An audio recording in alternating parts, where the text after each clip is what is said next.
देखिए कल तक हमने क्या पढ़ा था, कल तक हमने पढ़ा था नीति निर्देशक तत्व, directive principle of state policy, ये पढ़ा था। इसमें हमने क्या पढ़ा था, हमने पढ़े थे ये वाले पढ़े थे हमने, सोशलिस्ट वाले, समाजवादी। अब आज हम क्या पढ़ेंगे, हमने 3 तरह के देखे थे, एक तो थे हमारे सोशलिस्ट, दूसरे थे गांधीयन, तीसरे थे लिबरल। समाजवादी, गांधीवादी, उदार बुद्धिजीवी, ये करके थे। समाजवादी कौन होते हैं, जो लोग, सोशलिस्ट वो होते हैं जो सोसाइटी के बारे में ज़्यादा बात करते हैं, जो समाज के बारे में, जिनको पर्सनल से ज़्यादा समाज की चिंता रहती है। आप कुछ काम करो, आप पैसे इतने मत कमाओ अकेले कि एकदम बहुत ज़्यादा पैसे हो जाए। देखिए इसके लिए क्या बोला जाता है ना, इसके लिए एक कोट है काफ़ी फेमस है, यानी कि एक कथन है, उसमें ये बोला गया है कि किसी व्यक्ति के पास इतने ज़्यादा पैसे ना हो को वो दूसरे को खरीद ले, इतने नहीं हो कि दूसरे को खरीद ले, और किसी के पास इतना कम भी नहीं हो कि उसको मजबूरी में खुद को बेचना पड़े। ये है, यानी जो सोसाइटी है उसमें एक बैलेंस बना रहना चाहिए, सोसाइटी में एक संतुलन बना रहे, यानी न तो बहुत ज़्यादा अमीर हो न बहुत ज़्यादा गरीब हो, यानी एक बैलेंस सा बना रहे। ये क्या है, ये होता है सोशलिस्ट। इसमें यही हमने कल चीज़ें पढ़ी थी कि सोसाइटी के लिए गवर्नमेंट क्या करती है, लोगों के वेलफेयर के लिए काम करती है। क्या काम करती है, पैसा कुछ ही लोगों के हाथों में ना हो, इस तरह के काम करती है।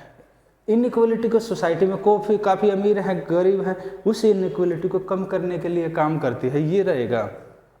इसके अलावा क्या रहता है कि जो आपकी लाइफ है, हेल्थ है, उसको अच्छा करने के लिए काम करती है, ये रहता है इसमें। फिर अगला है आपका गांधीयन प्रिंसिपल, ठीक है, सोसाइटी, सोशल, और फिर है आपका गांधीवादी, गांधीयन। तो इसमें क्या रहता है, गांधीवादी सिद्धांत। गांधी जी क्या बोलते थे, क्या बोलते थे गांधी जी, क्या गांधी जी ये बोलते थे शराब पियो मस्त रहो, ऐसे बोलते थे? नहीं बोलते थे। गांधी जी उसको बुराई मानते थे। गांधी जी ये बोलते थे कि देश का अगर देश को अगर आगे ले जाना तो हमें विलेज में काम करना होगा, गांव में काम करना होगा, इस तरह के, यानी कि जो आप ये बोलते हैं ना सेल्फ रिलायंस, यानी इसको बोलते हैं आत्मनिर्भर है, जो इस तरह की बातें करेंगे वो होंगे गांधीयन। यहाँ पर देखिए गांधी जी से रिलेटेड इनमें सारे के सारी बातें। गांधी कौन थे, गांधी जी जानते हो गांधी जी को? क्या है, कान तेज बोलिए, थोड़ा सा तेज बोलिए ना, आप तो अधिकारी बनेंगे, इतना धीरे मत बोला करे। ठीक है,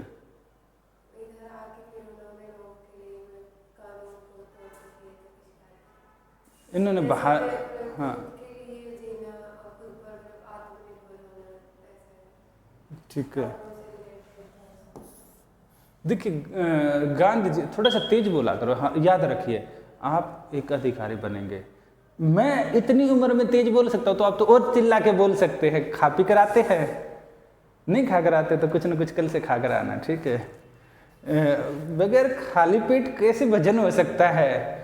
देखिए इसमें क्या है ना, गांधी जी बोलते हैं, गांधी जी ने क्या है ना, गांधी जी एक बहुत फेमस पर्सनैलिटी रहे हैं, यानी बहुत ज़्यादा फेमस व्यक्ति रहे हैं। उन्होंने क्या बोला है, उन्होंने ये बोला है कि जो सोसाइटी है, सोसाइटी के वेलफेयर के लिए उन्होंने काफ़ी चीज़ें बोली हैं। वो क्या बोलते हैं, बोलते हैं कि कभी भी हिंसा मत करो, नॉन वायलेंस की बात करते हैं। हिंसा मत करो, हिंसा कैसे, जैसे आपको रहता है ना, गांधी जी ने फ्रीडम फाइटर थे ये माना जाता है, तो और माना नहीं जाता थे भी। इन्होंने 3 मूवमेंट किए थे, 90-20 याद है कुछ मैंने बताया था, 90-30 के आसपास, 90-30 से 90-32, 1942, ये 3 फेमस इनके मूवमेंट थे। याद है कुछ?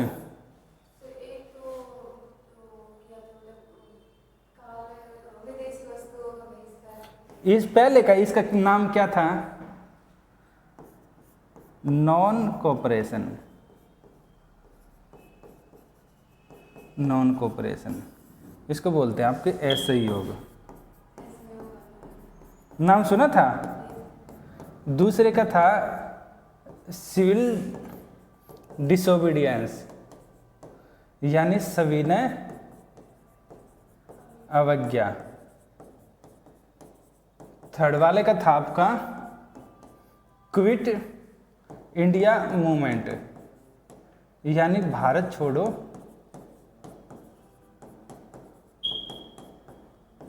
आंदोलन।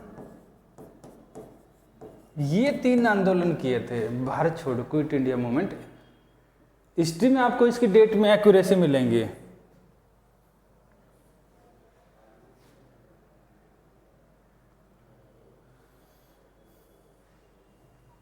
तो ये इन्होंने 3 मूवमेंट किए थे, 3 आंदोलन किए थे। तो इन्होंने क्या किया था, इसमें क्या बोला था गांधी जी ने, ये फेमस थे इंडिया में। तो इन्होंने ये बोला था अंग्रेजों का क्या कर दो, नहीं कहाँ बोला था अंग्रेजों का बहिष्कार नहीं, ऐसे ही होगा। अंग्रेज देखिए, आप कल आप डीएम बनते हैं, सिंपल है भाई, आप डीएम बनेंगे, आप एक जिलाधीश बनेंगे, आप डीएम बनते हैं, तो क्या रहेगा, सभी ने ऐसे ही होगी। यानी कि यहाँ कल आप डीएम बनेंगे तो यहाँ पर क्या रहता है, आप काम कैसे करेंगे, आपको एक ड्राइवर चाहिए या नहीं चाहिए, गाड़ी अपने आप ही चलाएंगे, ठीक है। आपको एक बड़ा सा घर दे देंगे, कम से कम 2 एकड़ में घर होता है, 1 से 2 एकड़ में घर होता है, इतना बड़ा घर होगा, उसमें सफाई के लिए किसी को देंगे, वो भी खुद ही करेंगे ऐसे सफाई, ठीक है। अभी मैं सफाई कर रही हूँ, उधर से फोन आ रहा है कि अरे सुबह 10 बजे पहुँचना है, अभी तो लॉन साफ है, अभी तो लान ही साफ नहीं हुआ है, अभी तो मैं सफाई किए जा रही हूँ। ठीक है, आप बताइए क्या, ठीक है मैं बताता हूँ उसको क्या क्या जिम्मेदारी है। उसको एक घर होता है जो कम से कम 1 से 2 एकड़ में होता है, इतना होता है। उसके अलावा उसके पास एक ड्राइवर होता है, ठीक है। उसके अलावा उसको एक गनमैन मिलता है, इसके अलावा उसको खाना बनाने वाले मिलते हैं, ये सारी चीज़ें उसको दी जाती है। आप कल्पना करें कि आपको खुद गाड़ी चलानी है, फ़ोन आ जाता है, फ़ोन पर बात करेंगे या गाड़ी चलाएंगे, स्पीकर पर। आपको पता है ना कि ड्राइविंग करते हुए बातें करना गलत है, जब आप अधिकारी होकर उसको वायलेट करेंगे तो बाकी को कैसे करेंगे। अरे वो तो खुद तो बात करती है फ़ोन पर, स्पीकर पर डालकर, हमारा चालान काटने की बात कर रहे हो तो नहीं कर पाएंगे। उसके बाद क्या रहेगा, उसके बाद ऑफिस में जाते जाते भी तो कुछ ना कुछ लैपटॉप पर काम रहते हैं। इसके अलावा जैसे बताया ना, इतना बड़ा आप लॉन ही साफ करने लगे ना, उसी को, और जो अपने घर को सफाई करने लगे उसी में पता लगा आपके 12 बज गए हैं। फिर उसके बाद आओ कमर टूट गई, अब कपड़े भी हैं, अच्छा कपड़े भी पता लगा, कपड़े धोए, साफ सफाई किया, अपना खाना बनाया, पता लगा दिन के 3 बज गए। अच्छा डीएम साहिबा कहाँ पर है, अरे अभी तो साफ सफाई कर रही है, कपड़े धोए हैं, अभी तो उन्होंने खाना बनाया है, आएंगी, तब तक आपका ऑफिस का काम बंद हो जाएगा। आपका काम ये नहीं है। इसके लिए ताकि आप अपना काम सिस्टमेटिक रूप से प्रॉपर करें, इसलिए आपको क्या दिया जाता है, आपको हेल्पिंग हैंड दिए जाते हैं, वो आपकी मदद करते हैं ताकि आपका काम एकदम बहुत अच्छे से हो। तकरीबन आपको पता है एक डीएम कितने डिपार्टमेंट को लीड करता है, कम से कम 80 से लेकर 220, कम से कम 80 और 250 एक एवरेज माना जाता है। 220 से 250 डिपार्टमेंट आपके अंडर में आते हैं। 220 मान लो मिनिमम, 220 एवरेज रहता है, 220 डिपार्टमेंट है, मिनिमम 80, कोई एकदम बिल्कुल वैसे एरिया में है तो 80, नहीं तो 220 के आसपास नॉर्मल एरिया में आपके अंडर में आएंगे। 220 डिपार्टमेंट आएंगे, आज इसकी मीटिंग है, आज उसकी मीटिंग है, आज इसकी मीटिंग है। इसके अलावा ये डिपार्टमेंट आते हैं, पब्लिक से डीलिंग अलग आ जाएगा, बाकी जो सोसाइटी है जैसे उसमें उस एरिया के जो अमीर लोग हुए उनसे बात करना अलग आएगा, उस एनजीओ से बात करना अलग है। आप क्या क्या काम करोगे, आप कैसे चलाओगे सिस्टम को। ऊपर से सरकार का कभी इलेक्शन आ गया, कभी कुछ आ गया, कभी कुछ आ गया, नीचे से फाइलें आ रही हैं आपके पास, अपने खुद का भी डिपार्टमेंट आपके पास होगा, उसके लिए आपको काम करना है, तो कैसे काम करोगे आप। बताइए, आप तो सारा काम खुद करोगे तो करोगे कैसे, शक्तिमान की तरह ऐसा नहीं होता है।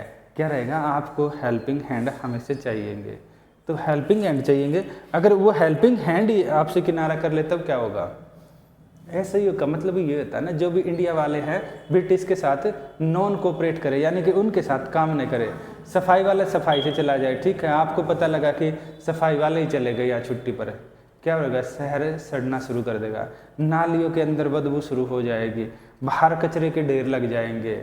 तो ये चीज़ें होती है ना। तो ये क्या है, पहला मूवमेंट किया था इन्होंने, ये आपका नॉन कोऑपरेशन कि अंग्रेजों से। दूसरा इन्होंने किया सिविल डिसोबीडियंस, आपने कानून बनाया, क्या हुआ, बोला कि फ़ोन पर बात करना मना है, तो बोले कि बुरे आदमियों ने बुरा कानून बनाया है, पाप की वजह से बनाया, उनके अंदर बुराई है, हम कानून नहीं मानते, हम तो फ़ोन पर बात करेंगे। कैसे रहेगा, आपने कानून बनाया कि रोड के किनारे चलना है, बोले कि नहीं, ये तो बुरे व्यक्तियों ने बनाया है, बुरे उद्देश्य से बनाया। व्यक्ति बुरे नहीं है, उन्होंने, उनके अंदर बुराई है, उस बुराई ने उनसे बनवाया कानून, हम तो बीच में चलेंगे, फिर चला लो गाड़ी, कहाँ चलाओगे। इसका यही मतलब है कि सिविल डिसोबीडियंस, यानी जो कानून उनको अच्छे नहीं लग रहे, जो बुरे कानून है उनका वायलेट करेंगे। जैसे कि उस समय साल्ट का मैंने बताया था आपको, नमक बनाया था, सरकार बोले कि अफीम बनाना मना है, आप जाओ, मैं तो बनाऊंगी बेचूंगी। तो क्या रहेगा, यहाँ पर ये रहेगा कि गलत है। और ये मूवमेंट उसी को बोल रहा है कि अफीम का नहीं बोला, पर नॉर्मल जो चीज़ें हैं, अच्छी चीज़ें बन रही हैं, उनको हम, जो बुरे कानून है उसका वायलेट करेंगे। ये है सरकार तो कानूनों के बेस पर, हम यही तो पढ़ रहे हैं पॉलिटी में, पूरा सिस्टम किसके बेस पर चल रहा है, लॉ किससे पावर मिलती है, लॉ को कॉन्स्टिट्यूशन से, कोडिफिकेशन ऑफ लॉ है। लॉ का क्या किया, उसको संहिताबद्ध कर दिया, उनको जो मेन कानून है उनको रख दिया, उससे नीचे और खूब सारे उनसे एक्ट बनते गए। जब उस कानून को ही नहीं मानेंगे तो फिर सिस्टम चलेगा ही नहीं, कैसे चलाओगे, सिस्टम ही नहीं है ना, लॉ नहीं है तो कानून नहीं है तो सिस्टम ही नहीं है, सिस्टम नहीं है तो फिर वहाँ क्या है, वहाँ पर वहाँ पर कुछ सिस्टम नहीं है तो वहाँ पर सरकार नहीं है, गवर्नमेंट नहीं है, गवर्नमेंट नहीं है तो फिर वही होगा ना, जंगल राज हो गया। अगला है 1942 क्विट इंडिया मूवमेंट है। 2 काम किया, बोला कि भाग जाओ यहाँ से, चुपचाप भाग जाओ यहाँ से, यही तो बोला ना अंग्रेजों को कि भाग जाओ। इन सब में गांधी जी ने क्या बोला, इन सब में एक चीज का ध्यान रखा। अब इतने सारे ये कर रहे थे गांधी जी काम, तो इनमें क्या हुआ था, तो गांधी के भाई सारे लीडर हैं, गांधी जी को फेमस मानते हैं, सबसे ऊपर हैं गांधी जी। तो क्या है ना, यहाँ पर क्या हुआ, गांधी जी के अगर हम इन सारी चीज़ों को देखेंगे और गांधी जी की आइडियोलॉजी देखेंगे, तो गांधी जी बोलते हैं भाई क्या है, झूठ मत बोलो, है ना, बुरा मत सुनो, बुरा मत बोलो, बुरा मत कहो। सुना है ना कि गांधी जी के 3 बंदर है, हाँ, त्रिमंकी। तो ये क्या है ना कि आपको बुरा नहीं बोलना है। गांधी जी यही बोलते हैं कि किसी के साथ बुरा मत करो। सेल्फ डिपेंडेंसी की बात करते हैं, मैंने बताया था ना उस दिन भी कि वो विष्णु, उसकी माता जी वैष्णव थी, तो उनके ऊपर कहीं ना कहीं उस कल्चर का इम्पैक्ट था। तो ये सारी चीज़ें ना गांधी जी ने वही बोल रहे हैं। और देखिए आप 1 बाय 1 देखेंगे ना, जो ये आइडियोलॉजी है ना कहीं गांधी जी तो कॉन्स्टिट्यूशनल असेंबली में नहीं थे, याद रखिए, गांधी जी आपके संविधान सभा के सदस्य नहीं थे, पर उसके जो फॉलोवर थे, जैसे कि जवाहरलाल नेहरू हैं, सरदार पटेल हैं, इसके अलावा आपके हैं ये हैं मौलाना अब्दुल कलाम आज़ाद हैं, इसके अलावा आपका देखेंगे राजेंद्र बाबू हैं, तो सब के सब जितने भी देखेंगे ना गांधी जी के फॉलोवर हैं, बाबू जगजीवन राम से लेकर सब। तो उनकी जो आइडियोलॉजी भाई वो तो नहीं है, पर उनकी आइडियोलॉजी कहीं ना कहीं वहाँ दिखाई देगी ना। तो ये उनकी आइडियोलॉजी दिखाई दे रही है हमारे कॉन्स्टिट्यूशन के DPSP में। आर्टिकल 40 क्या बोलता है, ये पंचायतों के बारे में बात करता है कि पंचायतों को गठन किया जाएगा, पंचायतों को क्या किया जाएगा, बनाया जाएगा स्वशासन की इकाई के रूप में संगठित करने के लिए। ये क्या बोला है, ऑर्गेनाइज सेल्फ गवर्नमेंट। क्या होता है सेल्फ गवर्नमेंट,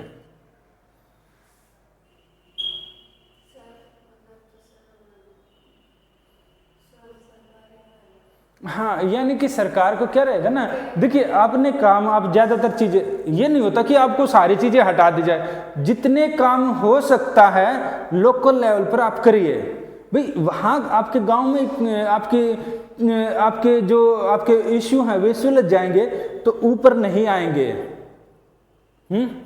अगर आपके विलेज लेवल पर आपके जितने भी इशू हैं वो अगर आपके सोल्व हो गए तो ऊपर आने की जरूरत ही नहीं है। तो ये क्या बोल रहा है, ये बोल रहा है कि सेल्फ गवर्नमेंट यानी कि जो गांव में ही है ना, गांव में ही आपका जैसे आपके तीनों काम होते हैं। कौन कौन से होते हैं गवर्नमेंट के काम? लेजिस्लेटिव, एग्जीक्यूटिव और जुडिशरी। याद है ना? लेजिस्लेटिव में कानून बनाना। गांव में क्या कानून बनेंगे? कहाँ पुलिया बननी है, कहाँ की सड़कें पक्की होनी है, गांव को कैसे अच्छा किया जाए, खेती किस तरह की जाए, यही तो कानून होंगे ना लोकल लेवल पर। लोकल चीज़ें यानी कि लोग मिल बैठ के उन चीज़ों का समाधान करें। एग्जीक्यूटिव वही बैठ के बातें ही नहीं करे, ठीक है आज बेटा, बैठ के बातें ही नहीं करे, उसके अलावा क्या करे? अब तो बहुत दिन में आए हैं, तो इसमें क्या रहेगा, इसमें बैठ के सिर्फ बातें ही बातें न की जाए। यहाँ पर क्या रहे, उन कामों को जो भी काम करे आपको इधर की बजाय ना वहाँ बैठना पड़ेगा। यहाँ से शायद लाइट रिफ्लेक्ट होती है, आपको दिखाई नहीं देगा।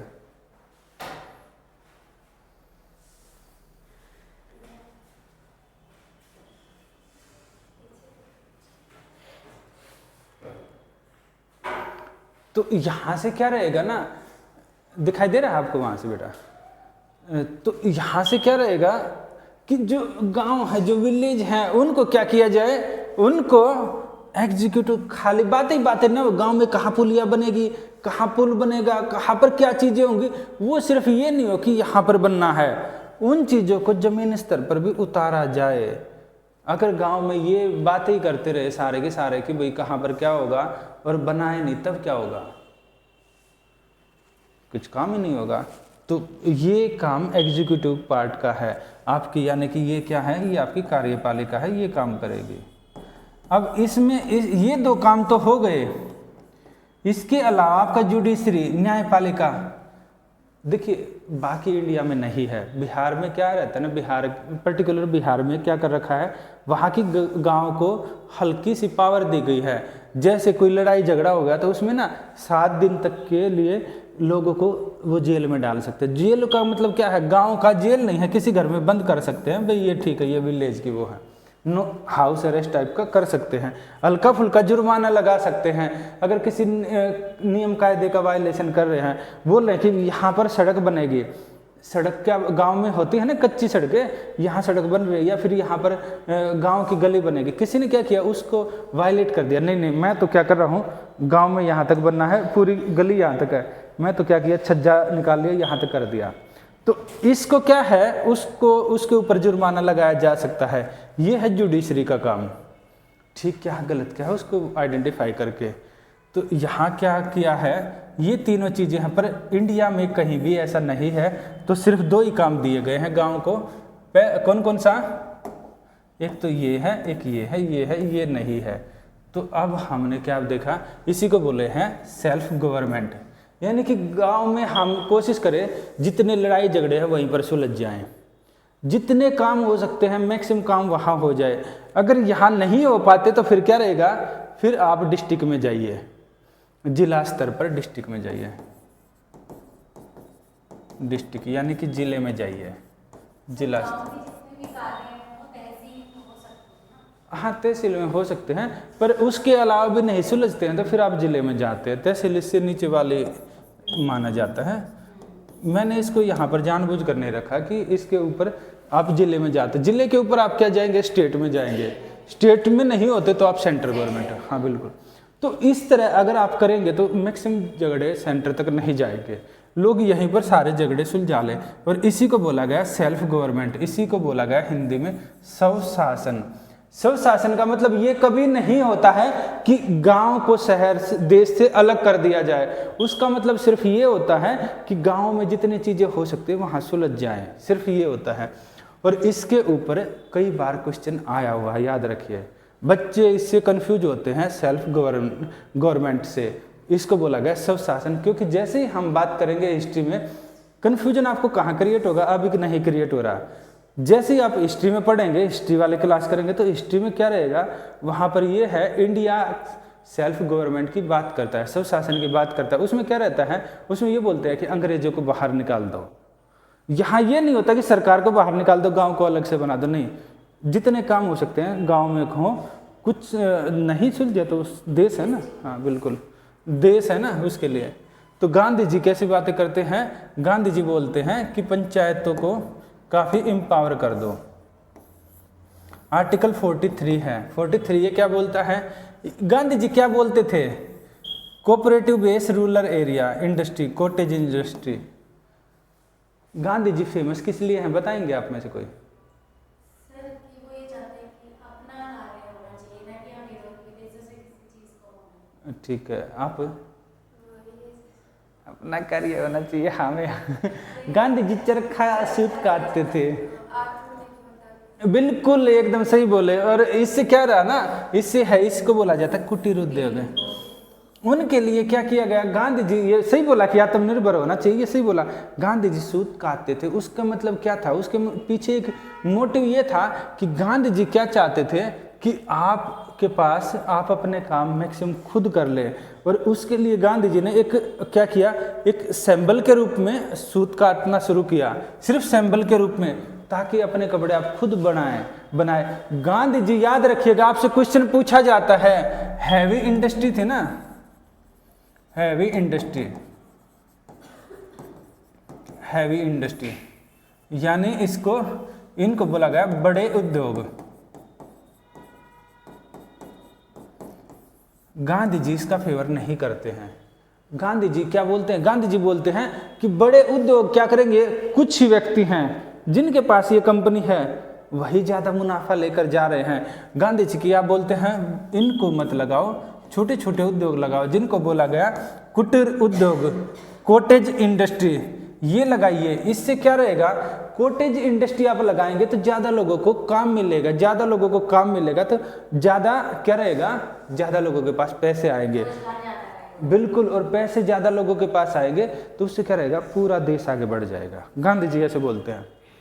क्वेश्चन में पीटी में पूछा जाता है, आपका हैवी इंडस्ट्री डाल देंगे, गांधी जी उसका फेवर करते हैं या नहीं? गांधी जी ने कभी फेवर नहीं किया, नहीं फेवर किया, इसलिए गांधी जी सूत काटने की बात करते हैं हैवी इंडस्ट्री का। पर उन्होंने अमेरिका में, यूएसए में हैवी इंडस्ट्री का उन्होंने उसका विरोध नहीं किया। गांधी जी ये मानते हैं जो हैवी इंडस्ट्री है ना, इंडिया में मत लगाइए। उनसे पूछा गया, क्योंकि अमेरिका तो उस समय था, पूछा गया क्या अमेरिका में, बोले देखिए उसका एक अलग कल्चर है, वहाँ की सोसाइटी अलग है, वहाँ भले ही लगा ले, पर इंडिया में हम नहीं मानते, क्योंकि इंडिया के जो लोग हैं ना, उनके पास इतना पैसा नहीं है कि बड़े इंडस्ट्री लगा सके। ये है। अगला फिर क्या बोलते हैं, ये बोला गया promotion of voluntary formation, autonomous functioning and democratic professional cooperative society, सहकारी समितियां बनाने की बात की गई। देखिए ये क्या है, हमने पहले क्लास में देखा था ना 43, इसके बाद क्या है बी का मतलब क्या हो गया, बाद में जोड़ा गया। ए बी का मतलब है तो बी है तो बाद में जोड़ा गया। ये इंदिरा गांधी जी के समय जोड़ा गया था कोऑपरेटिव सोसाइटी का, कोऑपरेटिव सोसाइटी। सहकारी समितियां क्या होती है, सहकारी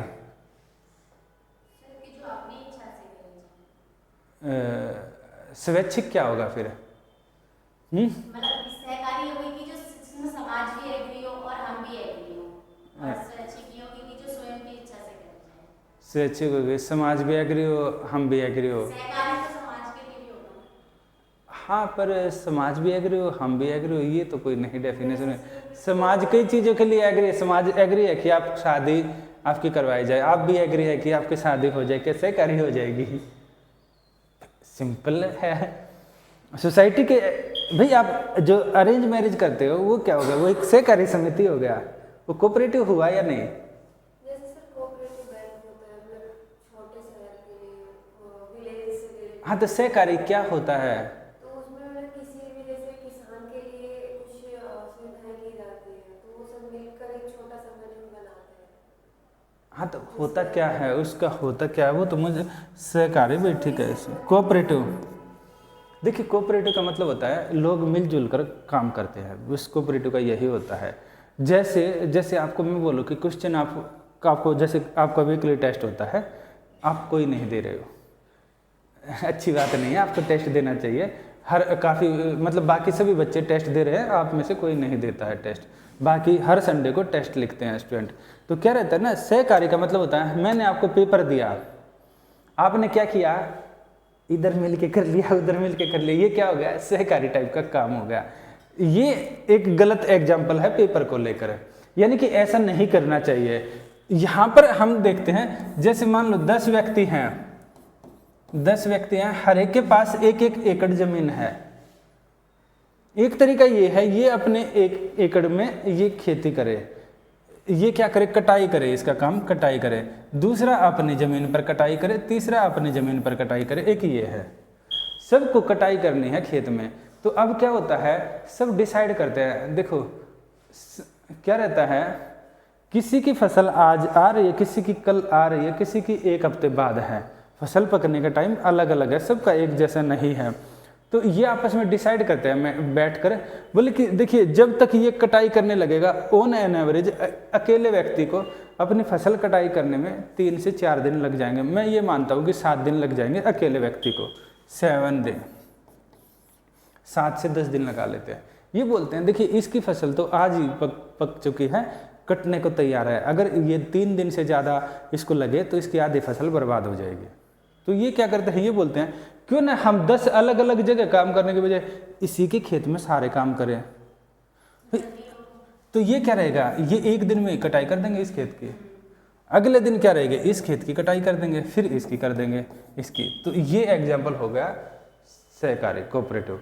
तो जब लोग आपस में मिलजुल के कोई ऑर्गेनाइजेशन बनाते हैं तो उस ऑर्गेनाइजेशन को बोला जाता है कोऑपरेटिव। और कोऑपरेटिव का एक बेस्ट एग्जाम्पल है आपका अमूल।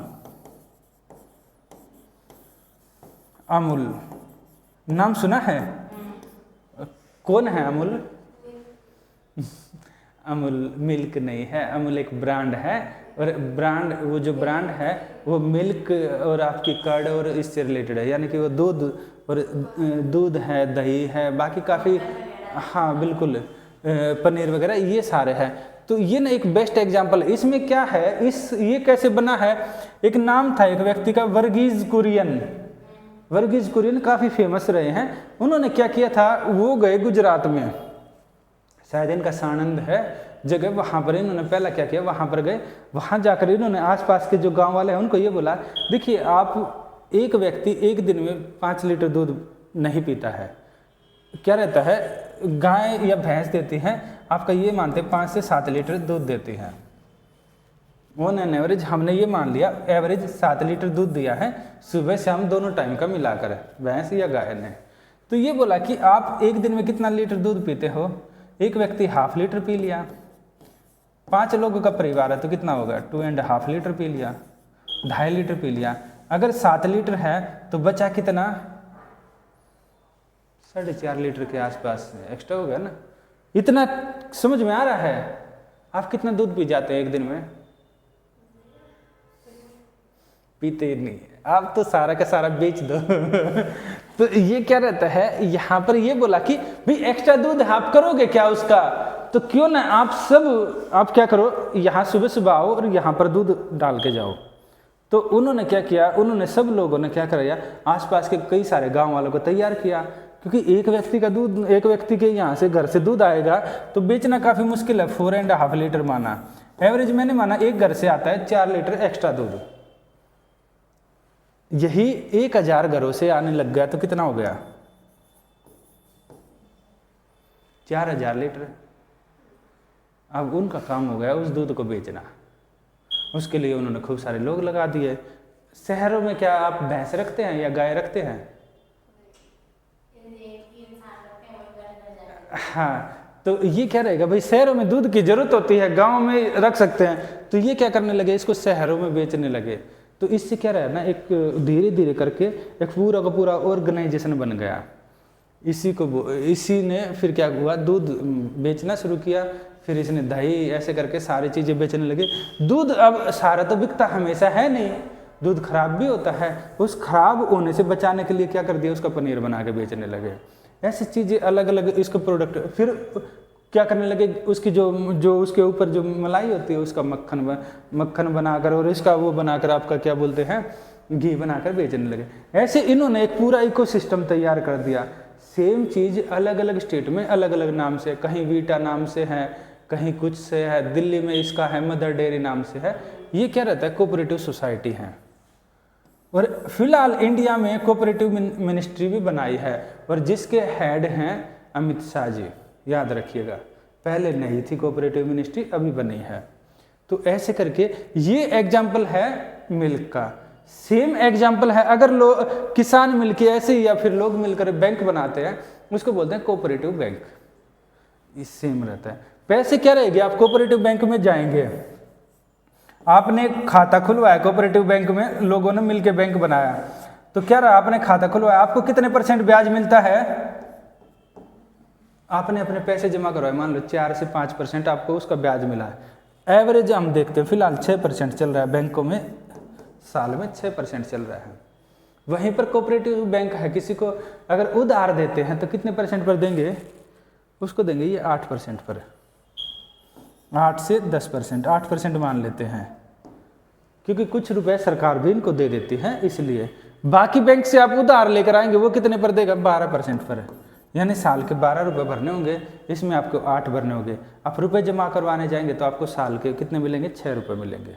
तो जो 2 रुपये का जो मुनाफा होता है, बैंक अपने एक्सपेंडिचर पर खर्च करता है, भाई वहाँ स्टाफ रखता है, बिल्डिंग बनाता है, उन पर खर्च करता है। तो इस तरह अलग अलग एग्जाम्पल है कोऑपरेटिव सोसाइटी और बैंकों के। और गांधी जी यही बोलते थे कि मिलजुल के काम कीजिए, और वही चीज़ें आपके कॉन्स्टिट्यूशन में उठाकर सरकार को दे दी गई कि क्या दिया कि आपके DPSP में लिखा कोऑपरेटिव सोसाइटी बनाएंगे आप। अगला है, इसमें क्या है, इसमें जो सोसाइटी में क्या करेगा, SC ST एंड OBC है, इनको क्या करेगा, इनका एजुकेशन और इकोनॉमिक इंटरेस्ट को प्रमोट करेगा। ये है ना, राज्य क्या करेगा, कमजोर वर्गों जिसमें कि SC ST EWS है, इनके शैक्षणिक और आर्थिक हितों को बढ़ावा देगा। देखिए देश में हर कोई एक पैरामीटर पर नहीं है, कुछ लोग अमीर हैं, कुछ गरीब हैं, कुछ आगे हैं, कुछ पीछे हैं। हमारा जो पॉलिटी होता है, जो सिस्टम होता है, राज्य व्यवस्था का, सरकार का क्या जिम्मेदारी है, हर व्यक्ति आगे बढ़े, यही तो जिम्मेदारी सौंपी गई है। हर व्यक्ति आगे बढ़े। तो जो पीछे छूट गए हैं, पीछे छूट गए, उनमें से जो ये जो ग्रुप है, ये पीछे छूटे हैं, इनको आगे लेकर आए। क्योंकि देखिए आप ये देखिए SC हैं, सदियों से उनको पढ़ने का मौका नहीं दिया गया। आप किसी को पढ़ने का मौका नहीं दोगे तो एक सोच माइंडसेट सदियों से कैसी हो जाएगी। वो पूरा का पूरा कम्युनिटी पीछे है। ST सेम ST का है, सेम जो अदर क्लास है, तो उनको क्या है, एजुकेशन। इसलिए आप देखेंगे ना, एजुकेशन में क्या मिलती है, स्कॉलरशिप मिलती है। जैसे इसके अलावा विशेष रूप से ये वर्ग और कमजोर वर्ग, कमजोर वर्गों में क्या आ गया, वुमेन आती है या नहीं, आप कमजोर हो, आती है, क्योंकि ठीक है। तो फिर आपको स्कॉलरशिप नहीं देना चाहिए। स्कॉलरशिप तो एजुकेटेड को मिलती है या अनएजुकेटेड को? अनएजुकेटेड को कैसे मिलती है? 10वीं पास करने पर आपको स्कॉलरशिप मिलती है, 12th पास करेंगे तब मिलेगी, ग्रेजुएशन करेंगे तब मिलेगी। अगर आपको कई सारे स्टेट स्कॉलरशिप स्कीम चलाते हैं, आप IAS PCS का पेपर पास करते हैं तब मिलती है। तो अरे बगैर पढ़े लिखे को कैसे मिल जाएगी? वो जाकर बोलेंगे अरे पढ़े लिखे तो है नहीं, हमें स्कॉलरशिप चाहिए, पेपर पास हुआ नहीं है, स्कॉलरशिप चाहिए, कैसे मिलेगी? देखिए वुमेन भी आपको वल्नरेबल सेक्शन में आती है, वीकर सेक्शन में आती है, क्योंकि क्या रहता है, आप खुद ही देख लो, आपके आसपास में से कितने संघर्ष के बाद आप यहाँ क्लास करने पहुंचे, आपके घर वाले कितना वो करते हैं। तो क्या रहता है, ये इसलिए रहता है क्योंकि, और बाकी औरों को देखिए, बाकी को तो और अगर ये रहता है, एक लड़का है एक लड़की है, तो परिवार वाले क्या करते हैं, लड़के को प्रेफरेंस देंगे, लड़की को ये बोलेंगे दोनों की फीस, मान लो पिताजी या परिवार के पास नॉर्मली माइंडसेट ऐसा होता है, अगर वो हर महीने 10,000 रुपये खर्च कर सकता है तो दोनों बच्चों को 10,000 रुपये चाहिए। वो क्या करेंगे, बोलेंगे अच्छा अभी लड़का पढ़ लेगा, और लड़की है ना, चल ठीक है तुम ऐसे करना, ऑनलाइन क्लास कर लेना, तुम ये कर लेना, तुम वो कर लेना, अच्छा इसके नोट्स पढ़ लेना, ये बता देगा। तो ये रहता है। तो इससे क्या रहेगा, यहाँ पर ये वीकर सेक्शन आते हैं तो उनकी हाँ इक्वलिटी नहीं आ पाते। तो यहाँ क्या लिखा है, हम जब देखते हैं सरकार कैसे काम करेगी तो इसमें ये दिया है कि जो सोसाइटी में जो पीछे रह गए हैं सरकार उनके लिए स्पेशल काम करेगी। इसलिए जब आप बोलते हैं ना राइट टू इक्वलिटी बोलते हैं, आर्टिकल 14 से लेकर कितना है 18, तो ये क्या है राइट टू इक्वलिटी में इस प्रोविजन के बेस पर चीज़ें ऐड कर दी गई। कैसे, जैसे आप देखेंगे कि रिजर्वेशन है काफ़ी जगह वुमेन रिजर्वेशन और बाकी सेक्शन के लिए। अब बोलेंगे राइट टू इक्वलिटी भाई सब समान है तो आपने रिजर्वेशन क्यों दिया, कोर्ट में केस गया, बोला कि भाई आप बोल रहे हैं सब समान है फिर रिजर्वेशन क्यों है, बोलते हैं कि अच्छा रिजर्वेशन क्यों है, बोला कि ठीक है आपके कॉन्स्टिट्यूशन में लिखा हुआ है डीपीएसपी में आर्टिकल 46 है। बोला हम तो कॉन्स्टिट्यूशन के बेस पर बात कर रहे हैं ना, हम तो संविधान के आधार पर बात कर रहे हैं। देखिए आपका आर्टिकल 14 ये बोल रहा है तो 46 ये बोल रहा है, 46 के बेस पर सरकार ने क्या किया कानून बनाया तो हम उसको कैसे खारिज कर सकते हैं। हमारा काम कानून बनाना नहीं है, जुडिशरी का काम क्या है, जो कानून बने हैं उनके आधार पर ये डिसीजन देना क्या ठीक है क्या गलत है। और कानून ये बोलता है कि आप ऐसा काम कर सकते हैं, ऐसा कर सकते हैं। इसलिए सरकार ने आर्टिकल आप देखते हैं ना 15 में क्लोज डाल दिया है, 16 में डाल दिया है, तो सरकार को यहां से पावर मिल जाती है। ये आपके डीपीएसपी ने पावर दी है, आपके नीति निर्देशक तत्वों ने पावर दी है। अगला है आपका है 47 है, ये क्या बोलता है, ये क्या करेगा स्टेट क्या करेगा, state shall take step to improve public health and prohibit the consumption of intoxicating drugs that are injurious to health. ये क्या है, ये क्या करेगा हानिकारक नशीले पेय और दवाओं के सेवन पर प्रतिबंध लगाएगा। 47 में क्या है, आप कोई ऐसी चीज नहीं बेच सकते, ऐसी चीज नहीं बना सकते जो कैसी है, बिल्कुल जैसे आप भांग क्या है भांग नहीं, आप जैसे अफीम नहीं बना सकते, हेरोइन नहीं बना सकते, चरस नहीं बना सकते, कोई ऐसी चीजें नहीं बना सकते। सिगरेट के ऊपर लिखा होता है सिगरेट में smoking is injurious to health, होती है फिर भी बिकती है, पीते हैं क्यों। ये तो आर्टिकल 47 तो यही बोल रहा है ना, नहीं बोल रहा है। सरकार तो मनमर्जी का काम कर रही है, सरकार को तो आपको गिरा देना चाहिए है ना। जैसे बशर अल असद की सरकार गिर गई सीरिया में, पढ़ी आज ये खबर है।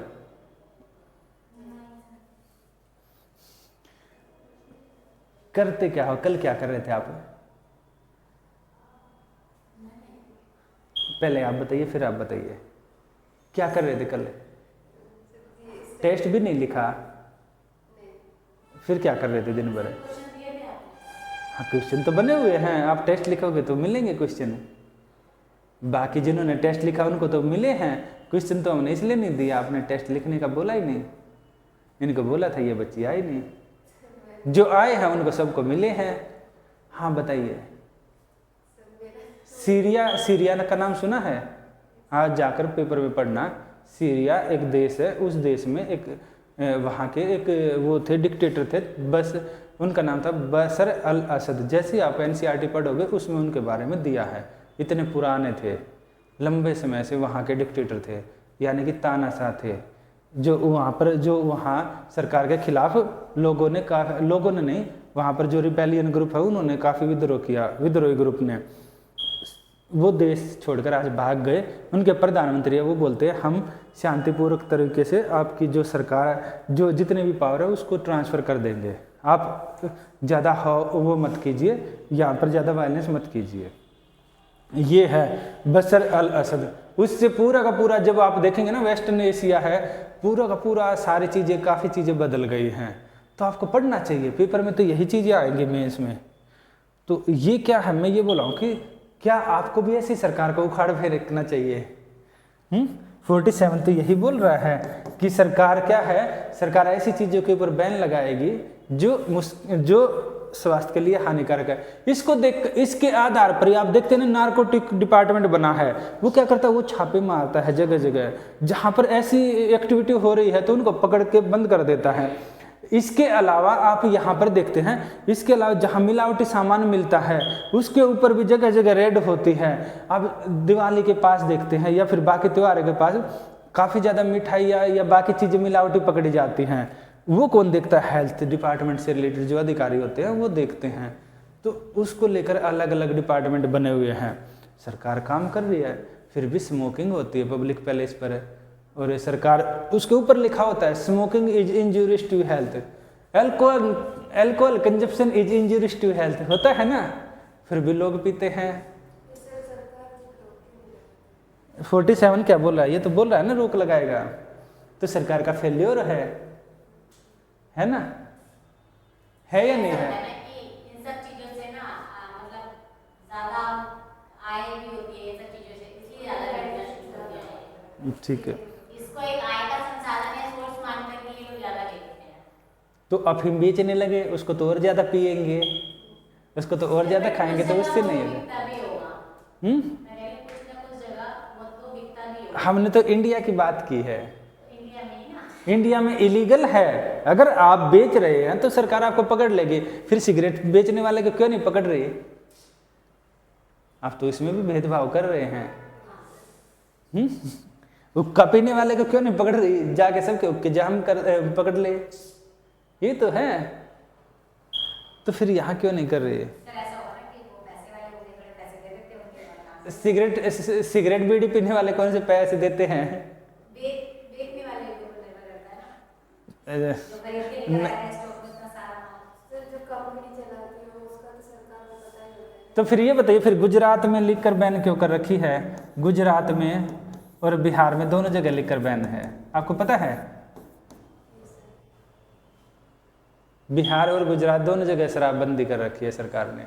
एक टाइम पर हरियाणा में भी की थी, फिर शराबबंदी हटाने पड़ी। लेकिन सर कोरोना टाइम दिल्ली की सरकार बोलती है buy 1 get 1 free home delivery करती है, अभी नहीं कर रही, कोविड के समय किया था। सरकार ने नहीं की थी, वो जिनको ठेके दे रखे हैं उन्होंने की थी, बाय 1 गेट 1 फ्री ऑफर था। कोरोना टाइम में वैसे सब चीज़ें हो सकती थी, लेकिन इससे नहीं। क्यों? सरकार ये बोली थी ज्यादा से ज्यादा पियो, कोरोना नहीं होगा। भाई आपका आर्टिकल 47 है ना, कोई आपको बोल सकता है ना भाई शराब, अगर आपका आर्टिकल 47 ये बोलता है शराबबंदी कर रखी है, बाकी चीज़ों के ऊपर रोक लगाएगी, तो फिर शराबबंदी क्यों नहीं कर रही है सरकार? फिर सिगरेट क्यों बेच रही है, बेचने दे रही है, और फिर इनको क्यों बेचने दे रही है? देखिए इसके पीछे क्या रीज़न है ना, इसके पीछे एक काफ़ी बड़ा रीज़न है रेवेन्यू। और सरकार ने क्या किया है, सरकार ये बोलती है, अब इसको लेकर सरकार कैसे डिफेंड करती है इसको ये बोलती है सरकार, हम एक डेमोक्रेसी में रहते हैं। डेमोक्रेसी होता है लोकतंत्र में रहते हैं, जहाँ लोगों का शासन है। हम क्या कर सकते हैं, किसी को ज़बरदस्ती बंद नहीं करवा सकते चीज़ों को। हम क्या करते हैं, बोलते हैं कि ठीक है भाई cigarette is injurious to health, हम क्या करें? सबसे अच्छा तरीका ये है, जो सिगरेट मान लो, अब मुझे तो पता नहीं कितने की आती है, आप में से किसी को याद है कितने की आती है? 8 की आती है, 10 रुपए की आती है? पता होगा तुम भी नहीं होता है।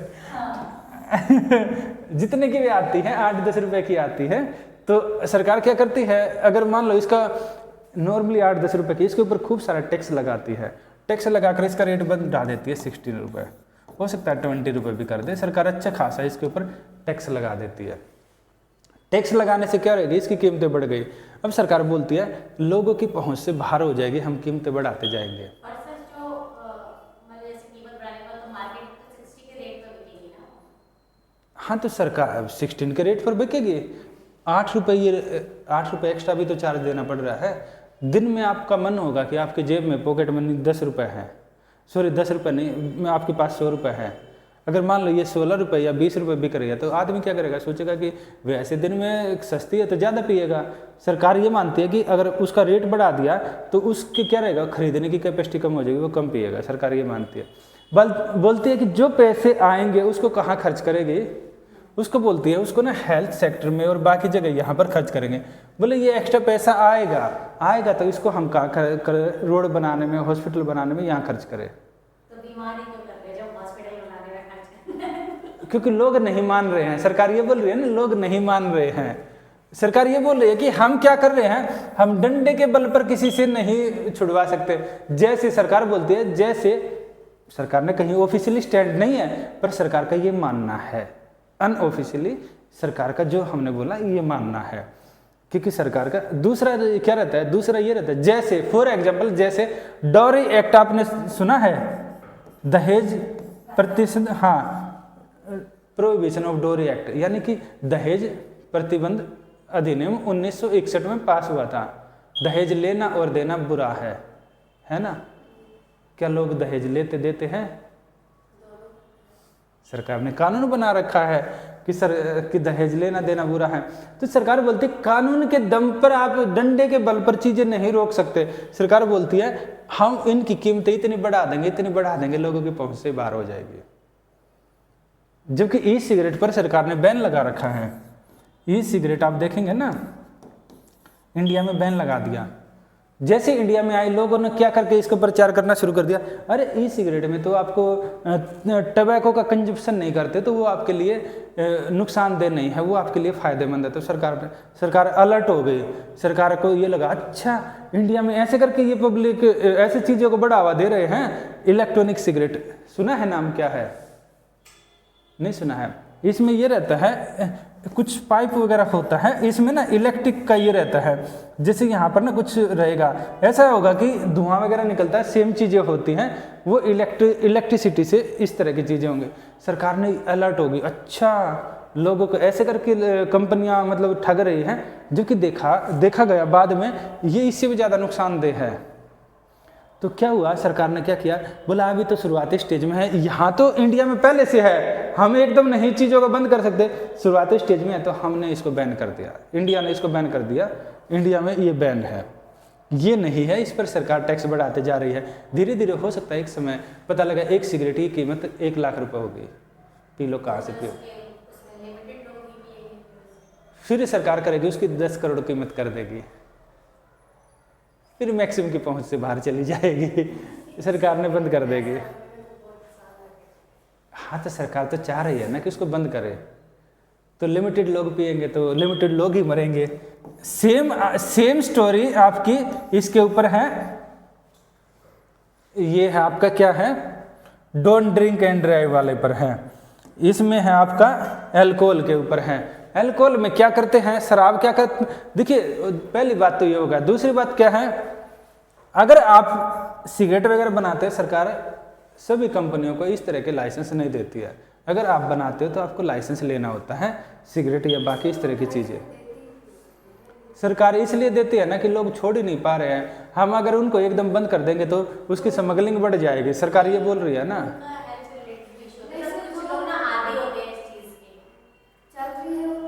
तो रिहेबिलिटेशन सेंटर बनाए हैं ना सरकार ने, तो उसमें उनको ठीक कर दे। हाँ, नशा मुक्ति केंद्र, बिल्कुल, तो उसमें तो ठीक कर सकती है। क्या हो गया,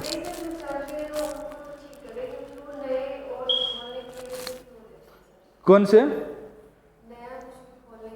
हाँ तो सरकार ये बोल रही है ना, रिवेन्यू आ रहा है ना, काफ़ी बड़ा सोर्स रिवेन्यू भी है ना, पैसा है। सरकार बोल रही है, सरकार के पास जितना भी पैसा आता है स्टेट गवर्नमेंट के पास मैक्सिमम पैसा ही नहीं से आता है। और ये जो हेल्थ जो सब्जेक्ट है, जब हम पढ़ेंगे ना सेंट्रल स्टेट लिस्ट, तो ये स्टेट का इस लिस्ट में आता है, यानी स्टेट को इसके ऊपर काम करना है। यहाँ पर क्या कर रही है ना, यहाँ पर सरकार ये बोल रही है कि जो स्टेट का लिस्ट स्टेट में है, राज्यों का काम है इसके ऊपर बैन लगाना, सेंट्रल गवर्नमेंट का काम नहीं है। सेंट्रल गवर्नमेंट कानून बना सकती है, सेंट्रल गवर्नमेंट ने कानून बनाए हुए हैं। और इसके लिए क्या बोला गया, इसके लिए ये बोला गया कि बताया ना कि सरकार क्या करती है ना, सबको नहीं देती। पहली बात लाइसेंस, याद रखिए, आप लाइसेंस लेने जाएंगे आपको नहीं देगी सरकार, अच्छी खासी उसके ऊपर जांच पड़ताल करके देती है लाइसेंस। और लाइसेंस में भी ये कंडीशन लगाई जाती है कि भाई आप इस तरह के आप नहीं बेचेंगे। दूसरा ये रहता है, सरकार का ये भी मानना है कि अगर हम ऑन द स्पॉट बैन कर देंगे, एक तो ये रहेगा भाई जिनको मतलब ऐसे बहुत ज़्यादा लत लगी हुई है उनको मुश्किल हो जाएगा, ठीक है, मुश्किल हो जाएगी तो रिहेबिलिटेशन सेंटर हैं, पर इसके साथ साथ इन चीज़ों की ब्लैक मार्केटिंग शुरू हो जाएगी। और ब्लैक मार्केटिंग आपने तो बंद कर दिया और ब्लैक मार्केटिंग रोक नहीं पाए तो मुश्किल हो जाएगी। बिहार में अच्छी खासी शराब की वजह से डेथ तो होती है, जो कि लिकर बैन है।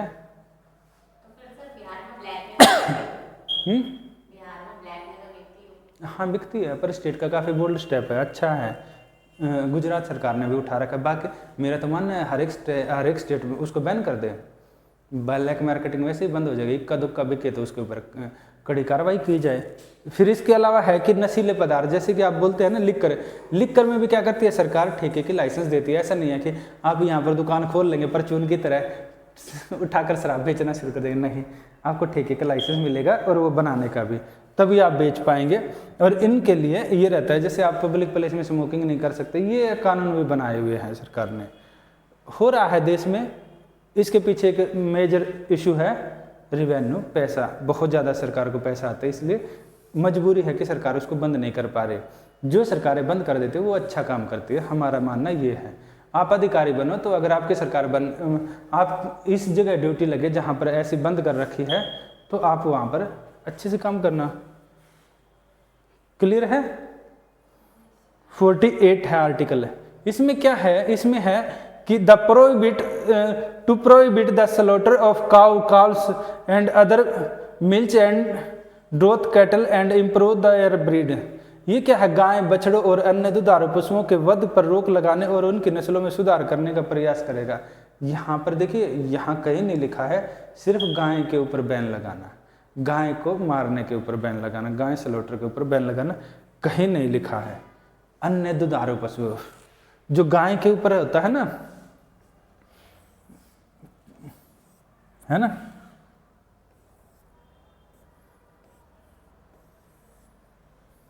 है ना, तो यानी जो कई सारे स्टेट ने जो कानून बना रखे हैं कि आप अगर वहाँ पर गौ हत्या करेंगे तो आपको क्या मिलेगी, जेल मिल जाएगी। तो वो पावर स्टेट को इस आर्टिकल से मिल जाती है, ये रहता है। और इसका तो अब आप बात उठती है, क्योंकि आपको कभी ना कभी, अभी तो आपकी क्लास है, आप इधर उधर का नहीं आप समझ पा रहे हैं। जैसे जैसे आप आगे बढ़ेंगे तो आपको कभी ना कभी ये भी डिबेट मिलेगी कि भाई गाय के ऊपर बैन लगा दिया आपने, तो गाय के ऊपर ही क्यों बैन लगाया आपने? इंडिया में तो सारे गाय, हिंदू तो रहते नहीं हैं, और हिंदू भी सब तो इसको पूजते नहीं हैं, तो आप गाय के ऊपर बैन लगा रखा है, तो मतलब गाय के स्लॉटर के ऊपर, बाकी ऊपर क्यों नहीं लगाते? गलत है, सरकार सिर्फ गाय को मारने के ऊपर बैन लगाती है। गलत है या सही है? तो होना क्या चाहिए, जो भी दुधारू पशु है सबके मारने पर बैन लगा दे, है ना, ठीक है। बकरी के ऊपर भी लगा दे, बकरी भी तो दूध देती है, आपने यही तो बोला है, तो उसका तो ये भी निकलता है सबके ऊपर, तो आप बकरी भी मत मारिए।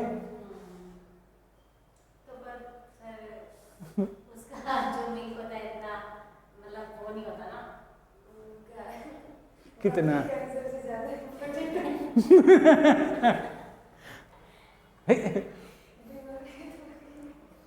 बकरी के ऊपर भी तो बैन लगाना चाहिए। देखिए ये रहते हैं ना, ये इश्यू ऐसे ही अराइज होते हैं, तो फिर बात ये उठती है, बकरी के ऊपर क्यों बैन नहीं लगा रहे? तो इसी में तो है तो सही कि जो दुधारू पशु हैं उनके वध पर रोक लगाएंगे, तो सिर्फ सिलेक्टिव करके गाय पर क्यों लगाया? हो सकता है कोई व्यक्ति भैंस को पूजता हो तो उसके ऊपर बैन नहीं लगाया।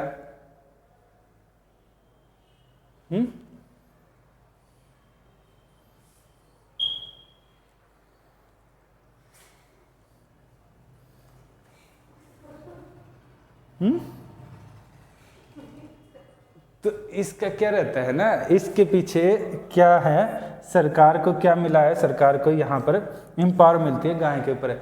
गाय के ऊपर ना कहीं एंगल आ जाता है आपका रिलीजियस एंगल भी, कहीं ना कहीं हल्का सा आता है गाय के ऊपर। फिर वो बोलते हैं कि रिलीजियस एंगल आने के बाद ये बोलते हैं नहीं, यहाँ पर आर्टिकल में दिया हुआ है। और मैंने क्या बोला था, जो ये आर्टिकल है ना गांधीयन फिलोसफी पर बेस्ड है, यानी जो हमारे संविधान में डाले गए, कहीं ना कहीं हम लंबे समय से गाय को एक अच्छा मानते रहे हैं, इसलिए डाले गए।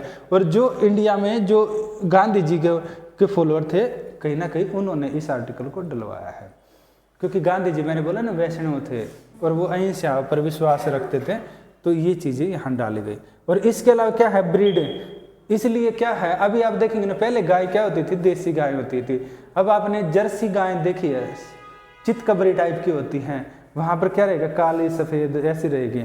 ये क्या है, ब्रीडिंग, वो ब्रीड है, यानी कि इसको क्या किया गया, उन गाय को मिक्स ब्रीड है और वो ज़्यादा दूध देती हैं इसलिए। तो सरकार क्या करती है, इसलिए ना पशुओं के हॉस्पिटल भी खोलती है ताकि चीज़ें अच्छी हों। ये है, ठीक है, आप ये करिए। सर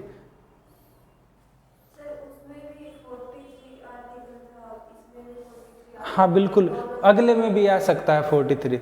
वो क्या है ना, देखिए एक आर्टिकल है, उसको ना अलग अलग एंगल से हम देख सकते हैं। कुछ उसमें एंगल सोसाइटी वाला है। देखिए 43 आर्टिकल है, उसमें क्या था, यहाँ पर है ना 43 में, इसमें क्या दिया है, इसमें पहले वाला पार्ट है 43 आर्टिकल में। इसमें क्या दिया है, इसमें दिया है, इसके इस वाले पार्ट को हमने यहाँ उठा लिया जो आपके वर्कर से रिलेटेड है, यही है ना।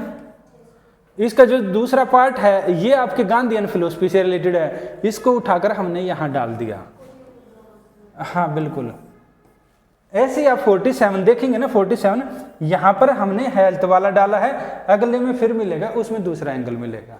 यानी हमने क्या किया, अपने आर्टिकल तो इस तरह के दिए हैं, पर जब हम उनको पढ़ लेते हैं तो हमें ये लगता है कि ये आर्टिकल इस तरह का है, ये आर्टिकल इस तरह का है। वो हमने अपने कॉन्स्टिट्यूशन में ऐसा नहीं दिया, कॉन्स्टिट्यूशन में लाइन वाइज आर्टिकल दिया, ये तो हमने अपनी सुविधा के लिए बाहर निकाले हैं ताकि हमें पता लगे किस आर्टिकल में किस तरह की चीज़ें हैं, ताकि हम याद करने में आसान रहे। ठीक है, आप इसको लिख लो एक बार सारे को, इंग्लिश वाले ये, हिंदी वाले ये लिख लेंगे। लिख लो पेन कॉपी से। हाँ ठीक है, फिर अभी ये लिख लो, फिर बाद में आपसे बात कर लेंगे।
हो गया?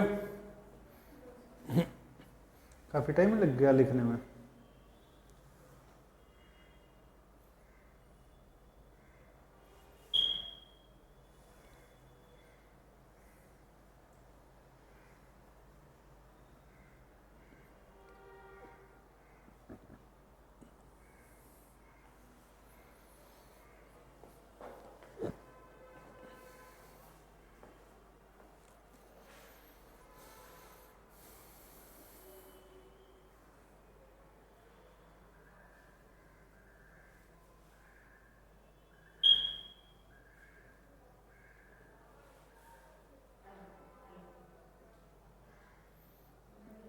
ये इधर तक आती है आपकी आवाज़, यहाँ रिकॉर्ड होगी बेटा।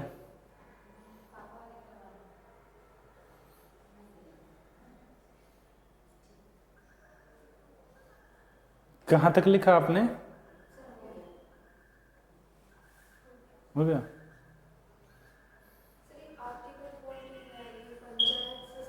आर्टिकल, हाँ, कि पंचायतें बनाना है। देखिए जब आपका कॉन्स्टिट्यूशन बना ना, तब सिर्फ आर्टिकल था। 1992 में जाकर 1992 में पंचायतें बनी है, इतने टाइम बाद। पर आर्टिकल में तो पहले डाल दिया भाई देश में पंचायतें बने। सबसे पहले राजस्थान के नागौर डिस्ट्रिक्ट में पंचायत बनी थी। सबसे पहले पंचायत बनी थी राजस्थान के नागौर डिस्ट्रिक्ट में। यहाँ पर क्या था, यहाँ पर डाला गया आर्टिकल की पंचायतें बने। पर भाई आप पंचायत बनाएंगे तो पंचायत के लिए कुछ, उनके लिए कुछ रेन्यूमरेशन तो होगा ना कुछ तो पैसे चाहिए। पंचायत बनाएंगे तो देश के पास उस समय पैसा ही नहीं था, तो सरकार ने नहीं बनाए। बाद में जब काफ़ी टाइम बीत गया तब जाकर बनाए। तकरीबन 1950 में आपका कॉन्स्टिट्यूशन लागू हुआ था। 1950 से 92 तक आप 42 साल बाद देख लो, 42 साल बाद बनाए।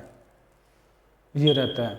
फिर है आपका based on liberal intellectual principle. जब अगले आर्टिकल हम देखते हैं उसमें कैसे रहेगा, उसमें जैसे पढ़े लिखे लोग बात करते हैं, इंटेलेक्चुअल पढ़े लिखे, लिबरल यानी कि जिनकी सोच ठीक है, सब बराबर है, सब सेम है, उनकी सोच टाइप के लोग बात करेंगे, वो है अगले आर्टिकल।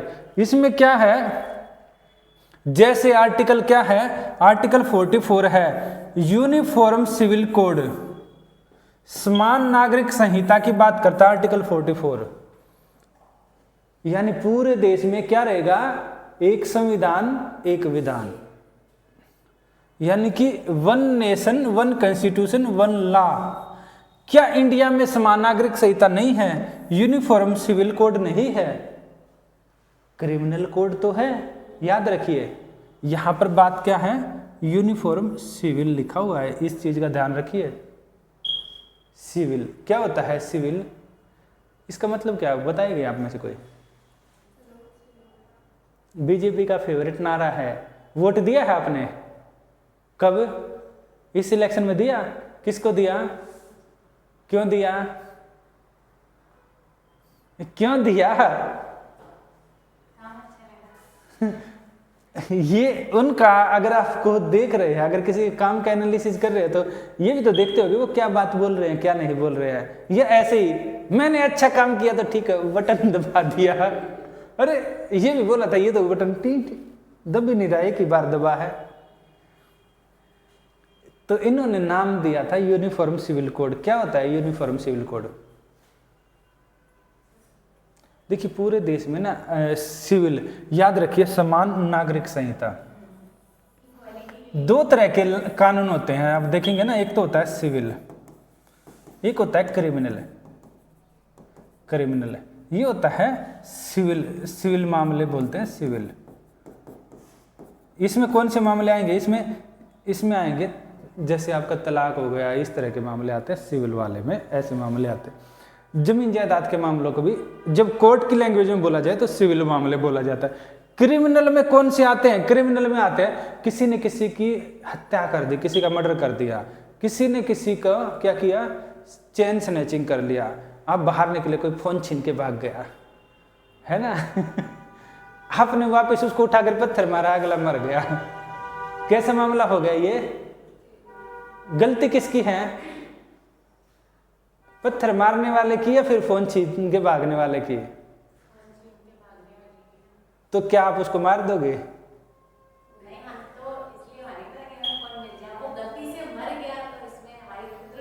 आपने उसका सिर पर ही मारा, पीठ पर भी तो मार सकते थे। नहीं लगा होता निशाना सर कभी। तो ये ऐसे मामले क्या आ जाएंगे इस तरह के कि भाई क्या ठीक है क्या गलत है, ऐसे मामले आ जाएंगे। दो की लड़ाई होगी, किसी को ज़्यादा गंभीर चोट आ गई, कौन आ गए, ये आ गए आपके क्रिमिनल, ऐसे मामले। इसमें सब है, हिंदू मुस्लिम सिख ईसाई सब के ऊपर एक ही कानून लागू होता है। अगर कोई गलत करेगा उसको सजा मिलेगी बगैर किसी भेदभाव के। वहीं पर आप हम देखते हैं सिविल मामले है, यूनिफॉर्म सिविल कोड। यहाँ पर एक आता है हिंदू कोड,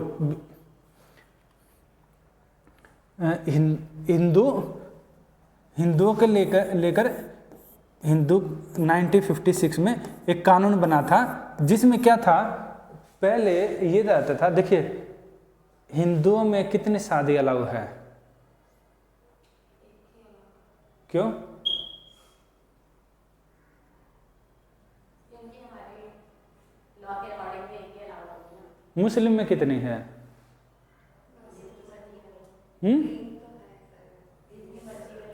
अच्छा, नहीं इतना तो नहीं है। आप एक सोसाइटी में रहते हैं, आपको जागरूक नागरिक है, ग्रेजुएट हो चुके हैं। देखिए मुस्लिम में 4 शादी अलाउ है, हिंदू में 1 है। क्यों? क्या वो दूसरे देश में रहते हैं? देश तो एक है दोनों का, तो वहां पर 4 क्यों अलाउ है और यहाँ पर 1 क्यों अलाउ है? सेम पारसियों का अलग है, तो ऐसे अलग अलग क्यों है?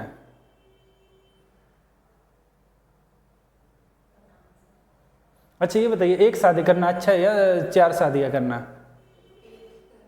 1 करना अच्छा है। तो भगवान राम को मर्यादा पुरुषोत्तम बोला जाता है। उनके पिताजी ने कितनी शादी की थी? 3 या 4? कौन कौन? इसके अलावा नहीं थे? ठीक है, तो फिर उन्होंने, अगर उनको तो भगवान बोला जाता है, उनके पिताजी को, उनको भी पूजा जाता है, दशरथ को दशरथ नंदन बोलते हैं, तो उन्होंने तो ज्यादा शादी की थी, तो फिर 1 सही है या ज्यादा करनी सही है? उस टाइम की कंडीशन के अकॉर्डिंग तो उन्होंने ठीक कर ली होगी, बट आज की कंडीशन की और स्थिति के अकॉर्डिंग तो आज के, फिर अगर आज की स्थिति देखा जाए तो मुस्लिमों की अलग स्थिति है। वो अपने इस्लाम को मान्य करते होंगे ना। तो आप हिंदुओं में कौन सा मना है? हिंदू में जो भगवान के माता पिता ने शादी कर रखी है, पिताजी ने कर रखी है। इसके अलावा आप ये बताइए, शिव जी की कितनी पत्नियां हैं भगवान की? तो उनकी 2 हैं, आप यहाँ 1 करते हैं, ये कौन सा नियम कायदा है? सर वो झेल सकते हैं ना, यहाँ पे नहीं झेल सकता कोई ऐसे। तो फिर मुस्लिम कैसे झेल सकते हैं? तो उनके पास अच्छा होगा पैसा, वैसे झेल लेते होंगे। तो मुस्लिम के पास अच्छा होगा, हिंदू जब हम इकोनॉमिक पैरामीटर देखते हैं तो नहीं अच्छा है। फिर रिजर्वेशन की क्यों बात करते हैं? फिर फ्लैगशिप प्रोग्राम की क्यों बात करते हैं? 15 पॉइंट करके चलता है, जिसमें ये बोला जाता है कि भाई वहाँ कंडीशन जिनकी अच्छी नहीं है उनको पैसा दिया जाए। तो फिर वो क्यों है? किससे? तो उससे क्या रिलेटेड होगा बताए?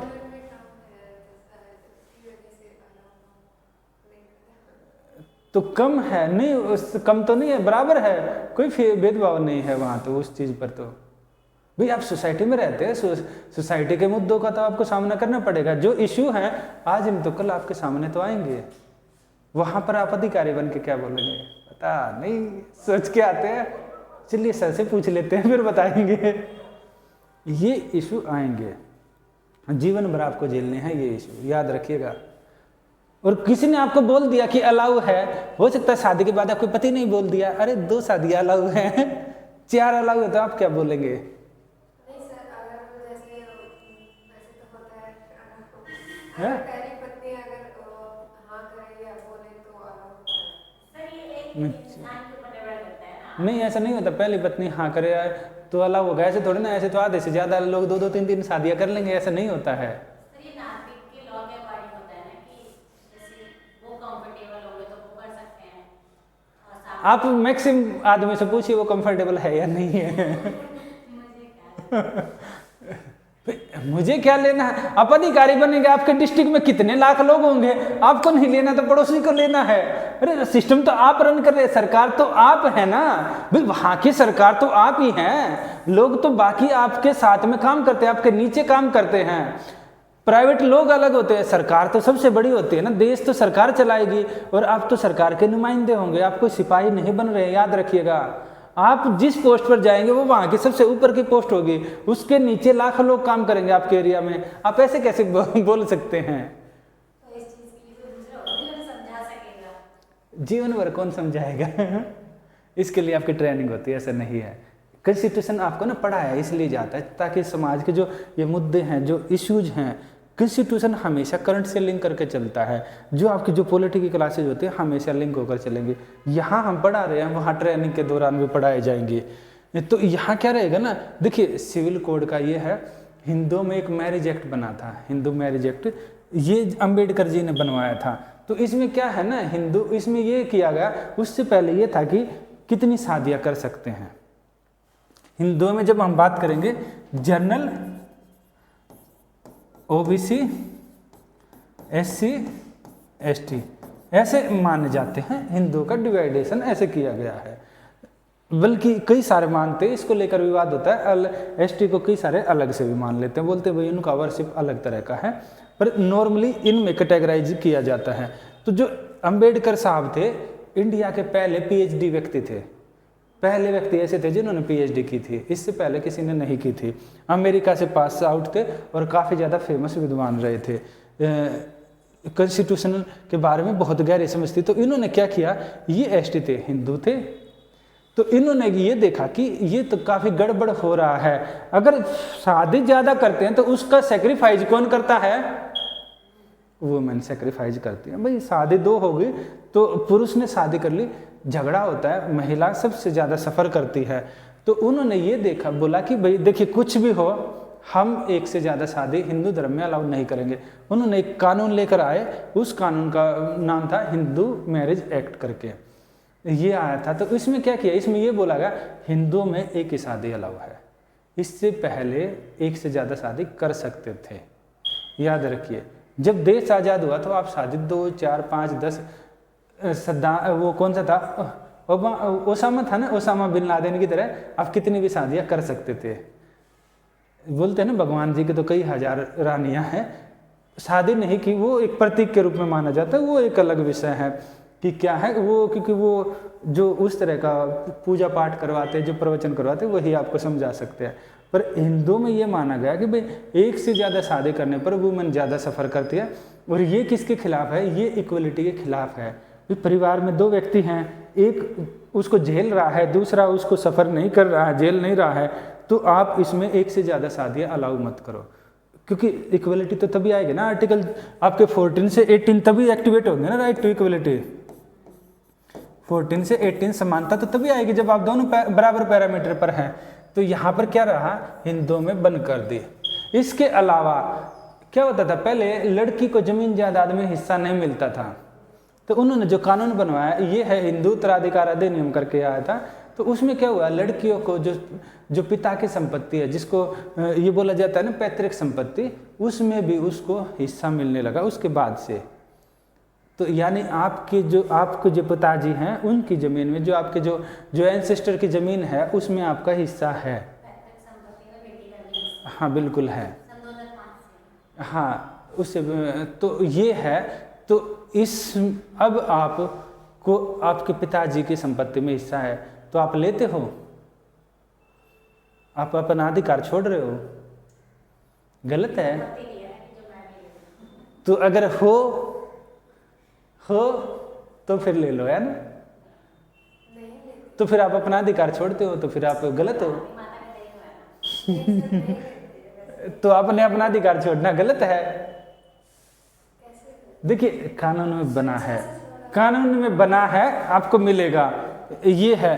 तो इसमें क्या है, ये हिंदुओं पर लागू हुआ, मुस्लिमों के लिए है मुस्लिम पर्सनल लॉ, मुस्लिम पर्सनल लॉ करके कानून है, यानी कि मुस्लिमों का व्यक्तिगत कानून। उसमें क्या है, उसमें यह है इंडिया में कि मुस्लिम रिलीजन में 4 शादी अलाउ है,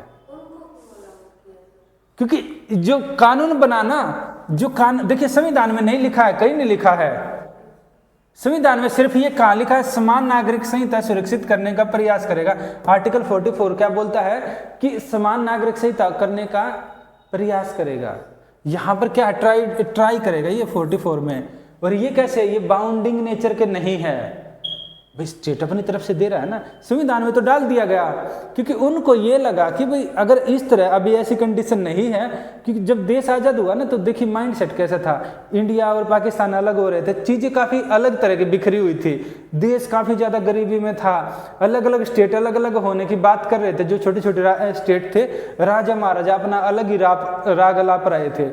तो ये क्या हुआ, यहाँ पर ये किया गया, आर्टिकल 44 तो डाल दिया गया, पर 44 डालने के बाद जो चेंज किया गया वो ज़्यादातर हिंदुओं के कानूनों में किया गया, मुस्लिमों को लेकर ज़्यादातर चेंज नहीं किया गया। ये बोला कि धीरे धीरे करके सरकार इस तरह का जनरल कंसेंसस बनाएगी, यानी आम सहमति बनाएगी, ताकि मुस्लिमों को भी एजुकेटेड करके वो भी बोले कि हाँ हमारे यहाँ भी चेंज कर दो। सरकार की विल पावर की कमी है यहाँ पर, सीधे सीधे देखा जाए सरकार के पास विल पावर की कमी है, वोट बैंक के नज़रिए से ज़्यादा देखते हैं चीज़ों को, और वोट बैंक के नज़रिए से जब आप ज़्यादा देखेंगे कहीं ना कहीं ये इम्पैक्ट होगा। दूसरा क्या रहता है, उसके बारे में गलत धारणाएं भी बना रखी हैं कि अगर ऐसा होगा तो एक पर्टिकुलर व्यक्तियों को नुकसान होगा, तो इसलिए मुस्लिमों के कानून में छेड़छाड़ नहीं किया गया। जो मुस्लिम पर्सनल लॉ है ये लेकर आए थे ब्रिटिशर लेकर,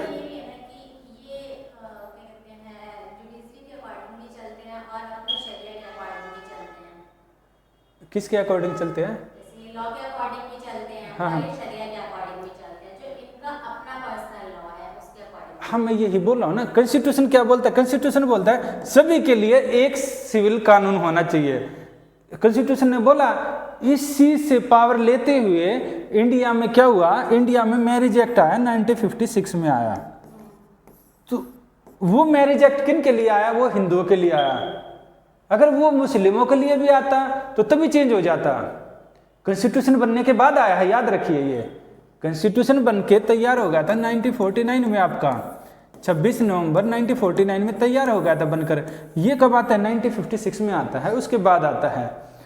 चाहते तो यहाँ पर इसकी बजाय सिविल कोड भी ला सकते थे, पर लेकर नहीं आए उस समय सिर्फ हिंदुओं के लिए लाए। अब मुस्लिमों के लिए भाई लेकर ही नहीं आए तो कौन सा कानून चलेगा, जो पहले से चला आ रहा है। और पहले से कौन सा चला आ रहा था, पहले से चला आ रहा था मुस्लिम पर्सनल लॉ। और मुस्लिम पर्सनल लॉ कौन लेकर आए थे, अंग्रेज लेकर आए थे, ब्रिटिशर लाए थे, याद रखिए। यानी हिंदुओं के कानून में बदलाव किया गया, मुस्लिमों में नहीं किया गया। न मुस्लिमों में किया गया, न पारसियों के कानून में बदलाव किया गया, यानी बाकी जो रिलीजन के हैं उनमें बदलाव नहीं किया गया, सिर्फ हिंदू वाले में किया गया। समझ गए।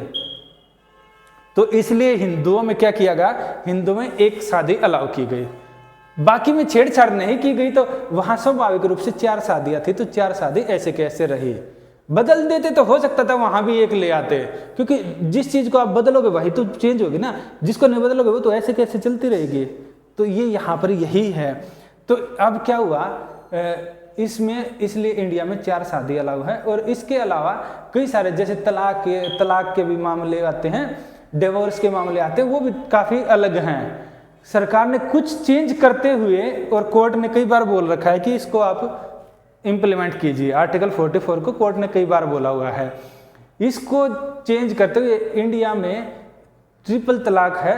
ट्रिपल तलाक नाम सुना है, 3 बार तलाक बोलने से तलाक हो जाता है। तो उसके कुछ मामले जैसे तलाक ए बिद्दत करके है, उसको रोक दिया गया। कोर्ट ने आदेश दिया, बोला ये गलत है, आप ऐसे बोलकर खारिज नहीं कर सकते तलाक को। तो ये है, इसमें काफ़ी पॉलिटिकल डिबेट भी है इसको लेकर। इसलिए इंडिया में सिर्फ कहाँ पर अलाउ है ये इस तरह की चीज़ें अलाउ है। अभी सिविल कोड है, यूनिफॉर्म सिविल कोड इंडिया में है अभी फिलहाल। पुर्तगाली जहाँ पर थे गोवा में, वहाँ पर पहले से ही है, एज इट इज चल रहा है यूनिफॉर्म। वहाँ हिंदू मुस्लिम सिख ईसाई सब के लिए, पारसी वगैरह सब के लिए एक कानून है। सेम अभी उत्तराखंड में भी शुरू कर दिया गया है। ठीक है, तो 2 जगह हैं, बाकी जगह नहीं है। सरकार बीजेपी की जो सरकार है वो बोलती है कि हम इसको लागू करेंगे, अब तक किया नहीं है। हो सकता है कि हम अगला सेशन करें तब तक हो जाए, पता नहीं होता कब क्या रहेगा। तो बैन किया है 3 तलाक को। अब 3 तलाक का मतलब है कि आप ऐसे बोलकर किसी को तलाक कैसे दे सकते हैं, ये गलत है। तो उसको बैन है, क्योंकि राइट टू इक्वलिटी का वायलेशन है। भाई एक व्यक्ति दूसरे को ऐसे कैसे बोलकर तलाक दे सकता है, तो ये है। और इंडिया में जो मुस्लिम है, याद रखिएगा, भले ही 4 हैं, पर इंडिया में जो, क्योंकि सोसाइटी का काफ़ी इम्पैक्ट पड़ता है, मैक्सिमम मुस्लिम एक ही शादी करते हैं, ये इंडिया का केस रहता है। आप कभी भी देखना, मुस्लिम में बहुत रेयर होती हैं, इंडिया में 4 शादियाँ, मैक्सिमम एक ही करते हैं, क्योंकि इंडिया का कल्चर है ना। तो कल्चर से आप नहीं कहते हुए भी बेशक 4 बोलो चाहे 1000 बोलो, वो कल्चर का इम्पैक्ट है, इंडिया में है, बाकी देश में हो या नहीं हो, तो ये रहता है। इतना क्लियर है। Uniform civil code. अगला है आपका आर्टिकल दिया है कॉन्स्टिट्यूशन में, आर्टिकल 45। इसमें क्या बोल रहा है, ये वही है पहले वाला।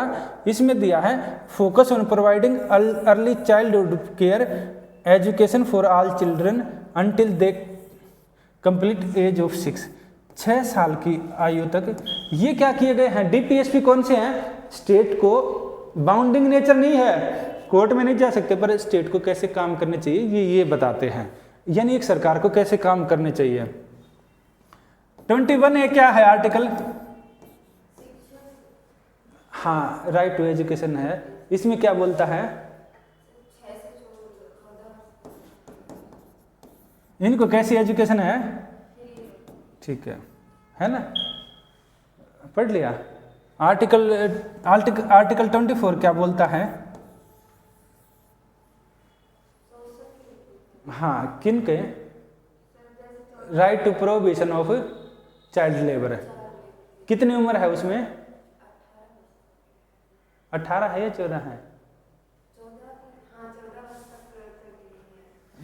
तो इसमें छोटे 14 से कम साल के बच्चों को आप क्या करेंगे, उनको लेबर नहीं करवाएंगे, उनको क्या करेंगे, इस आर्टिकल के द्वारा आप उनको कहाँ भेजेंगे, स्कूल में। और स्कूल में क्या मिलता है, और मिड डे मील वगैरह आपको खाने का वहाँ रहेगा। 6 से 14 का तो बोल दिया। 6 साल का कौन सी क्लास में होगा बच्चा, 6 साल का 8 क्लास, 6 का होगा पहले में, तो ये 9 में होगा, ठीक है, ठीक है, यानी कि 9-10 तक आप मान सकते हैं। 5 साल के बच्चे का नाम रखवाए तो फिर वो 10वीं में हो जाएगा। यहाँ तक फ्री एजुकेशन है। अब इन्होंने ये बोला है कॉन्स्टिट्यूशन ने। अब बात आती है आर्टिकल 45, ये क्या बोल रहा है, 6 से कम उम्र के, भाई 1 से 6 साल का भी तो बच्चा होगा ना, उसके लिए क्या किया गया है, उसके लिए तो फंडामेंटल राइट है 6 से। यहाँ पर क्या किया गया, 6 से कम साल का है। देखिए अर्ली चाइल्डहुड केयर, इसका एक नाम है ICDS, सुना है नाम, आंगनवाड़ी। तो आंगनवाड़ी में ना जो काम करते हैं, बच्चों को भेजते हैं, ये वही है अर्ली चाइल्डहुड केयर। इसमें जैसे आप देखते हैं ना कि टीका प्लस पोलियो अभियान आपने सुना है, ऐसे इंजेक्शन लगाए जाते हैं बच्चों को, उसको मिशन इंद्रधनुष के अंदर लगवाए जाते हैं। इसमें DPT के टीके लगाए जाते हैं। ये कैसे रहते हैं भाई, टीका बनवाने में जिस कंपनी ने बनाया है उसको पैसे तो देने होंगे ना। कितने करोड़ बच्चों को टीके लगाए जाते हैं, कितने करोड़ रुपए खर्च होते हैं, वो कहाँ से खर्च करते हैं। कोई आदमी बोल सकता है भाई मैं तो टीके नहीं लगवा रहा, प्राइवेट हॉस्पिटल में लगवा रहा हूँ, तो सरकार क्यों खर्च कर रही है, बाकियों के ऊपर क्यों खर्च कर रही है, मैं प्राइवेट में लगवा रहा हूँ तो बाकी भी लगवाएं, तो सरकार बोल सकती है। देखिए आर्टिकल 45 हमें ये पावर देता है कि हम बच्चों को फ्री में टीके लगवाएं, क्योंकि हमारी जिम्मेदारी है। बोल सकते हैं कि आंगनवाड़ियों में भाई प्ले स्कूल आपने देखे हैं, प्ले स्कूल की फीस लगती है, प्राइवेट में जाते हैं अच्छी खासी फीस होती है, सरकारी आंगनवाड़ी में कोई फीस नहीं होती है, खाने पीने का भी दिया जाता है। कोई बोल सकता है सरकार क्यों दे रही है, इतने कई करोड़ रुपए खर्च करती है, बहुत ज़्यादा रुपए खर्च करती है, तो यहाँ पर क्यों खर्च कर रही है। मेरा बच्चा प्ले स्कूल में जा रहा है तो ये भी प्राइवेट में जाए, टैक्स तो मैं भी दे रहा हूँ या दे रही हूँ, तो सरकार बोलती है नहीं, इससे पावर मिलती है। आपने सुना है ना किलकारी करके ऐप आती है, क्या रहता है, जब महिलाएं प्रेग्नेंट होती हैं तो क्या रहता है, वो जो किलकारी ऐप है उसमें ना बताया जाता है कि जो भी नाम होता है उसमें पता नहीं क्या नाम लेते हैं, तो उसमें ये रहता है कि आएगी बच्चा स्वस्थ है, इस महीने ये खिलाना है बच्चे को, ये आपको खाना है, ये ध्यान, हाँ वो रहता है। इसके अलावा पहले तो ऐसे ही रहता था, MMR काफ़ी कम था इंडिया में, MMR काफ़ी ज़्यादा थे। मदर मोर्टिलिटी रेट जब बच्चा पैदा होता काफ़ी ज़्यादा थी। ये भी कम करने के लिए सरकार ने क्या किया, सरकार ने अभी क्या किया, ये इसके अंदर भी आती है ये सारी चीज़ें, क्योंकि ये इससे जुड़ी हुई है अर्ली चाइल्डहुड केयर से। अगर माँ स्वस्थ है तो बोलते हैं ना जच्चा बच्चा दोनों स्वस्थ रहेंगे, और वो कैसे स्वस्थ है, 6 साल से पहले का है, 6 साल से पहले का ही तो है ना। यह 6 वर्ष की आयु पूरे करने तक सभी बच्चों के बचपन की देखभाल और शिक्षा प्रदान करने पर केंद्रित है। It focus on providing early childhood care and education for all children until they complete the age of 6 year. यानी जब तक 6 साल के नहीं होते तब तक उनकी देखभाल करना जिम्मेदारी है। और उसके लिए क्या करेंगे, इसके लिए बताया ना ICDS है, ये हैं, और ये कई सारी स्कीमें चलती है। इसके लिए वो एक पेपर भी होता है, वो पेपर पास करना होता है, ये सारी चीज़ें होंगी इसमें। और जैसे आप हॉस्पिटल में अगर होता है चाइल्ड बर्थ होती है, उसके लिए पैसे भी मिलते हैं अगर आप हॉस्पिटल में करते हो। तो ये इसी से जुड़ा हुआ आपका मैटरनिटी रिलीफ वाला भी है, जो पहले वाले में था कि जब बच्चे की माँ को क्या दिया जाएगा, छुट्टियाँ दी जाती हैं, ये रहता है। अब तो पैटर्निटी होता है, लीव भी मिलती हैं कि पिता को भी लीव वो मिलेंगी, लीव बच्चे की देखभाल के लिए। अगला है आर्टिकल है 18, ये क्या है, scientific focus on organising agriculture and animal husbandry in modern scientific line. ये क्या करेगा, यानी कि क्या है, जो आपको जो क्या करना है, एग्रीकल्चर और एनिमल, यानी कि जो पशु हैं, पशुओं को यानी साइंटिफिक तरीके से, जैसे आपने देखा ना कई सारे पशुओं के ये रहते हैं रिसर्च सेंटर रहते हैं, एनिमल रिसर्च सेंटर हैं। जैसे आप देखेंगे करनाल में है, आपका करनाल में काफ़ी फेमस है ये डेयरी रिसर्च सेंटर है कि क्या ज़्यादा दूध का उत्पादन कैसे हो, इसको लेकर है। इसके अलावा क्या है, एग्रीकल्चर को लेकर नई नई मशीनें बन रही है, ड्रोन से खेती हो रही है, सरकार नीम कोटेड यूरिया दे रही है। इसके अलावा सरकार क्या कर रही है, हाइब्रिड वैरायटी ऑफ सीड्स दे रही है। आपको पता है पहले रोटी का रंग कैसा होता था, गेहूं का रंग कैसे होता था, पहले लाल होता था, लोग की रोटी का रंग लाल होता था और खाते हुए आप लाल रंग की रोटी नहीं पसंद आती थी।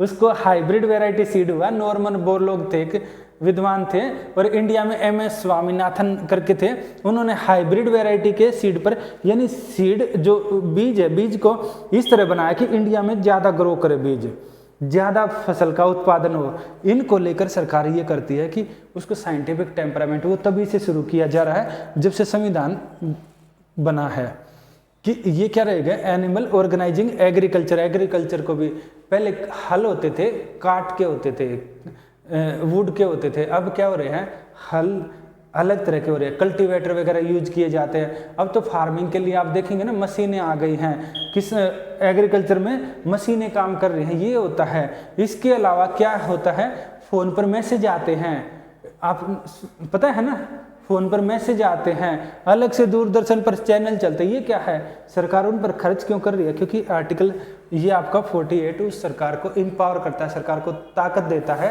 कि उन एरिया में खर्च करने का। अभी आप देखेंगे किसानों ने बॉर्डर पर अच्छा खासा धरना प्रदर्शन कर रखा है, कल का आपका टास्क रहेगा कि क्यों कर रखा है, रीजन क्या है। अगला क्या है 48 का, ये देखिए ए है, यानी बाद में डाला गया है, वाइल्ड लाइफ को लेकर है कि इसमें क्या करना है, आपको पर्यावरण को अच्छा रखेंगे। जैसे दिल्ली में है, दिल्ली का पोल्यूशन लेवल काफ़ी ज़्यादा हो रखा है, तो दिल्ली का इन्वायरमेंट क्लीन रखेंगे। वन्य जीव है, जैसे कि आप होता है ना प्रोजेक्ट टाइगर के अंदर, टाइगर को क्या करेंगे, प्रोटेक्ट करेंगे। प्रोजेक्ट एलिफेंट चल रहे हैं, आप हाथियों का शिकार नहीं करेंगे, आप हाथियों को नहीं मारेंगे, ये गलत है। अगर कोई ऐसा करते पकड़ा गया तो उसके ऊपर जुर्माना है, उसको बैन कर दिया जाएगा, उसको जेल में रोक दिया जाएगा, ये रहता है। क्योंकि सरकार ये चाहती है भाई आपको अधिकार है जीने का, तो पशुओं को भी तो है, आपके पर्यावरण को भी है। पता लगा आप सब ने मार मोर के खा गए और कुछ बचा ही नहीं, फिर क्या रहेगा, फिर किससे बात करोगे। ये आप यहाँ तक कर लो, आगे का हम कल करेंगे। इसको लिख लेना आप 48A तक।